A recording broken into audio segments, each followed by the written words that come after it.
이 캐나다 박태기 나무하고 박태기 나무는 꽃의 색깔도 똑같고 꽃이 피는 계절도 똑같습니다. 그래서 꽃이 피어 있을 때 두 나무는 구별을 못하게 되는데, 두 나무는 열매의 모습을 보면 아주 쉽고 확실하게 구별을 할 수 있게 됩니다. 이것이 바로 박태기 나무 앞에 캐나다라는 말이 들어간 캐나다 박태기 나무인데, 이 캐나다 박태기 나무의 열매를 보면 열매는 자처럼 쭉 똑바르게 돼 있죠. 똑바르게 곧게 펴져 있습니다. 그래서 캐나다 박태기 나무는 열매 모양이 구부러지지 않고 곧게 쭉 뻗어 있다. 이렇게 곧게 쭉 뻗어 있는 것이 이게 캐나다 박태기 나무인데, 거기에 비해서 박태기 나무의 열매를 보면은 똑바로 되어 있지 않고 곧지 않고 이렇게 휘어져 있죠. 휘어져서 마치 풀을 베는 낫처럼 이렇게 굽어서 휘어져 있다. 그래서 이렇게 굽어져 휘어져 있으면은 박태기 나무이고, 구부러지지 않고 곧게 돼 있으면은 캐나다 박태기 나무라고 구별을 하면은 정확하면서도 틀리지 않게 됩니다. 안녕하십니까. 한눈에 알아보는 우리 나무라고 하는 나무도감 책의 저자 박승철입니다. 오늘은 콩과 식물의 박태기 나무하고 요 박태기 나무라고 하는 이름 앞에 캐나다라는 말이 붙은 캐나다 박태기 나무, 요 두 종류의 박태기 나무를 비교해 보겠습니다. 요 박태기 나무하고 캐나다 박태기는 둘 다 꽃의 색깔이 똑같죠. 꽃의 색깔이 똑같고 꽃이 피는 시기도 똑같은 시기에 꽃이 핍니다. 그래서 두 나무가 꽃이 피어 있을 때 사람들이 구별을 할 수 없게 되는데, 두 나무는 분명히 학명도 다르고 이름도 다르니까, 두 나무는 서로 다른 나무이니까 무엇이 어떻게 달라서 이름이 서로 다른 이름이 붙었는지 그 이유를 한번 살펴보겠습니다. 오늘은 이 박태기 나무하고 캐나다 박태기 나무, 이 두 나무를 구별하는 방법을 살펴보겠습니다. 이 박태기 나무하고 캐나다 박태기는 꽃이 피는 계절이 같습니다. 같기 때문에 두 나무 모두 똑같은 계절에 꽃이 피고, 그리고 이 두 나무 모두 꽃이 필 때 보면은 꽃이 잎이 나지 않은 상태에서 가지만 있는데 잎이 없는 상태에서 꽃이 먼저 피고, 꽃이 핀 다음에 나중에 잎이 달린다 하는 것이 박태기 나무와 캐나다 박태기의 공통적인 특징입니다. 그래서 이 캐나다 박태기 나무도 보면 가지가 있는데, 가지에서 잎이 전혀 없는 상태, 작년에 있던 잎이 가을에 다 낙엽이 져서 떨어지고 나서 없는 상태에서 꽃이 먼저 핀다고 하는 이러한 특징을 가지고 있는 것은 캐나다 박태기 나무나 우리나라에서 흔히 보는 박태기 나무나 똑같습니다. 똑같으면서도 잎의 모양까지도 두 나무는 거의 구별하기 어려울 만큼 비슷합니다. 그리고 열매 모양도 거의 비슷하죠.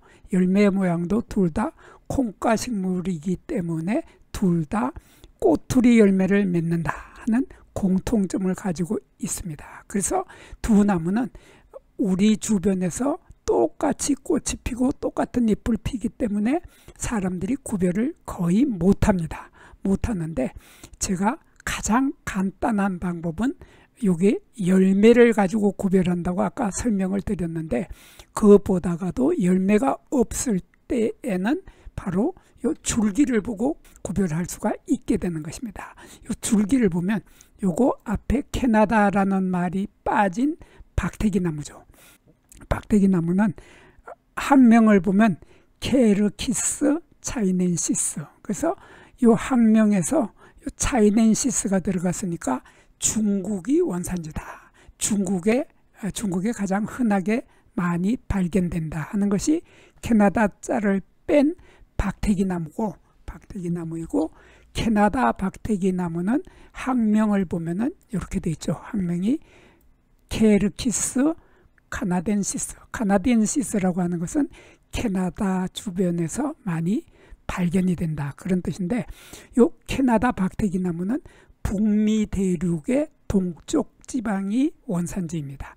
그쪽 북미 대륙의 동부 지방에서 흔히 많이 자라기 때문에 이것을 캐나다 박태기나무라고 하고, 원산지는 미국하고 캐나다의 동부 지방에 많이 분포해서 살고 있다. 그래서 우선 원산지가 캐나다는 북미 대륙이고 박태기나무는 중국이다 하는 이런 차이점을 가지고 있는데, 이 박태기나무, 캐나다 자를 뺀 박태기나무는 줄기의 모습을 보면 금방 구별이 됩니다. 줄기를 보면 이 줄기가 이렇게 땅에서 줄기가 한 개가 올라오는 게 아니라 여러 개의 줄기가 이렇게 여러 개가 올라옵니다. 그래서 땅에서 몇 개의 줄기가 올라와서 포기를 형성하는 것이 바로 캐나다를 뺀 박태기나무인데, 거기에 비해서 캐나다 박태기나무는 줄기를 보면은 줄기가 땅에서 딱 한 개가 딱 올라오죠.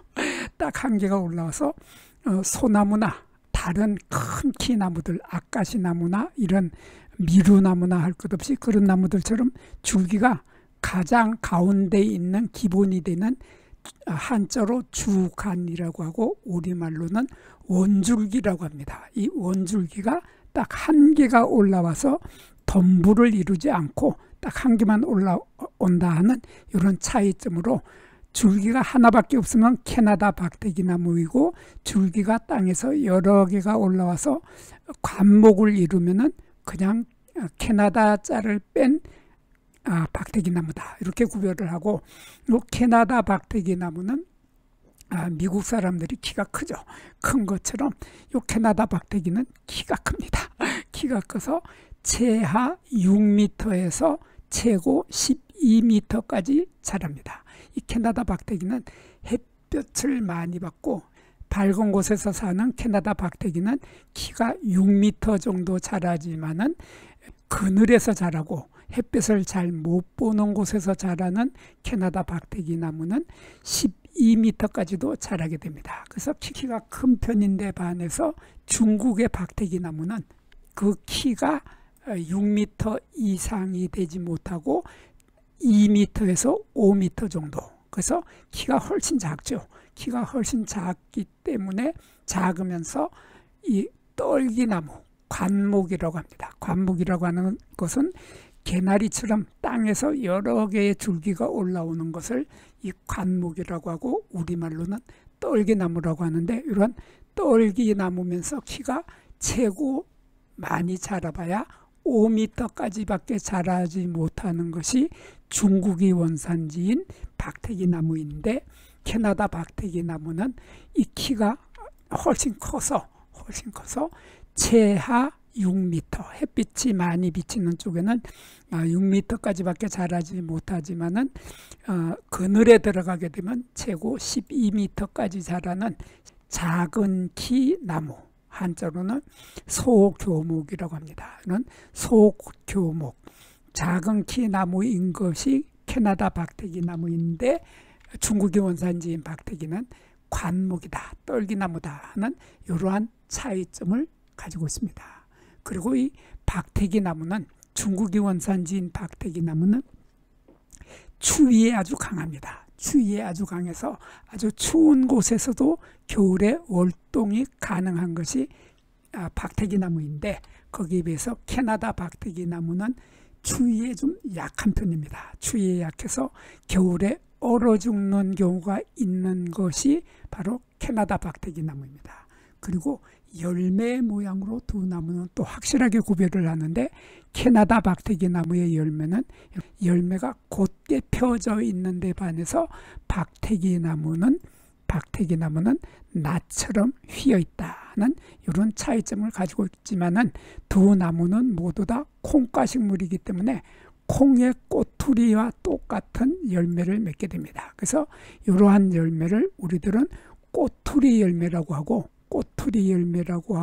한자로는 협과라고 합니다. 협과라고 하는 이 꼬투리 열매는 특징이 열매가 다 익게 되면은 열매 껍질이 겉껍질이 둘로 이쪽에도 갈라지고 요 아래쪽에도 갈라지고 두 쪽이 다 갈라져서 쫙 펴지면서 속에 있던 씨앗이 튀어나오는 이러한 것을 한자로 협가라고 하고 우리말로는 꼬투리 열매라고 하는데 요 꼬투리 열매에 비해서 한쪽으로만 갈라지는 게 있습니다. 그래서 열매 껍질이 이쪽은 갈라지지가 않고 이쪽은 터진다. 그러한 열매를 한쪽으로만 갈라지는 꼬투리 열매에 해서 쪽꼬투리 열매라고 하고 한자로는 골돌이라고 합니다. 그런 골돌이라고 하는 협가와 골돌은 그래서 한쪽으로만 갈라지느냐 양쪽으로 갈라지느냐에 따라서 골돌과 협가는 구별을 하는 것입니다. 그리고 요 두 나무는 열매 길이가 서로 다릅니다. 열매의 길이가 서로 달라서 요거 지금 이 중국의 원산지인 박태기 나무는 요 열매의 길이가 7cm에서 12cm 정도 됩니다. 그래서 열매의 크기가 좀 큰 것이 이 박태기 나무인데 최고 12cm까지 되는 것이 박태기 나무인데 비해서 캐나다 박태기 나무는 그 길이가 열매 길이가 최고 7cm까지밖에 자라질 못합니다. 그래서 캐나다 박태기 나무는 여기에서 여기까지 길이가 보통 5cm에서 7cm인데 반해서 박태기 나무는 7cm에서 12cm로 중국의 원산지인 박태기 나무는 열매의 길이가 훨씬 더 길다고 하는 차이점으로 두 나무는 쉽게 구별을 할 수 있게 됩니다. 여기에서 잠깐 구독과 좋아요를 누르는 시간을 갖도록 하겠습니다. 여기 나무도감 공부는 박승철이 사진을 찍고 박승철이 글을 쓴 한눈에 알아보는 우리 나무라고 하는 나무도감 책을 펼쳐서 공부를 하였습니다. 공부를 하고 난 후에 만나게 되는 나무는 바로 내 친한 친구를 만나는 것처럼 반갑고 호기심 넘치고 흥미진진한 기쁨을 가슴 가득 안겨주게 될 것입니다. 오늘의 공부는 여기서 마치도록 하겠습니다. 감사합니다.